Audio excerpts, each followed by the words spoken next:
गल्लीतला मारत्यांना म्हणायचा 50 किलोमीटर जायला लागू दे, खरं जेवण चरचरीत पाहिजे. त्याशिवाय जी बोट पोट घसा मग एकमेकांच्या बरोबर गप्पा मारत नाहीत. आज होता कागलला दौरा. पुणे बेंगलोर हायवेला आरटीओ चेकपोस्ट जवळ चंद्रशिला सावजी हॉटेलला. जसं रस्सावाल्या दादाने वाटक्यात रस्सा वतला तसं नुसतं वड झुरका मार बुरका सुरुक भुरुक झुरुक. आता हे समोर तुम्हाला ज्वालामुखी सारखं दिसायला लागले, तो आहे सावजीचा स्पेशल करडू रस्सा. म्हणजे ह्यो रस्सा खाल्यावर माझं कसं झालं तुम्हाला सांगतो. म्हणजे बघाय गेलो इकीला आणि पसंत केलं तिच्या बहिणीला. म्हणजे इथं रेग्युलर मटण थाळ्या मिळतातच ओ भारी, खरं ह्यो विषयच वेगळा होता तर. आणि त्यात आणि हे हिरवं मटण म्हणजे पोट फुटस्तवर खाऊन आणि सकाळच्याला आणि बाजूला काढून ठेवण्यासारखं. आणि हा ते पुरीवाणी दिसते त्याची ओळख करून द्यायची राहिले. येडमी म्हणायची, येडमी त्याला.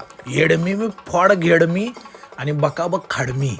पण जरासं कड काढा, काय सांगतोय ते शांतपणे ऐका. या ज्या काय आता मी डिश दाखवल्या, करडू रस्सा, हिरवं मटण, येडमी, हे कमीत कमी एक दिवस हे नंबर देतोय, त्याच्यावर फोन करून सांगायचं तरच मिळणार. बाकी तुम्हाला चिकन मटण रेग्युलर थाळ्या ज्या आहेत ते तिथे गेल्या गेल्या मिळतीलच. आणि ते खायला बी लय लांब लांब लोक येतात. आता जी येऊन गेल्या त्यासनी माहितच आहे. आणि इथला पुलाव हा मी फक्त पुलावासाठी परत येणार आहे. अनलिमिटेड पुलाव असतो इथं. आणि जेवल्यावर जिभेवरची चव तशीच राहावी वाटते, तरी पण पाणी प्या, बडीशेप खावा आणि मग बाहेर पडा.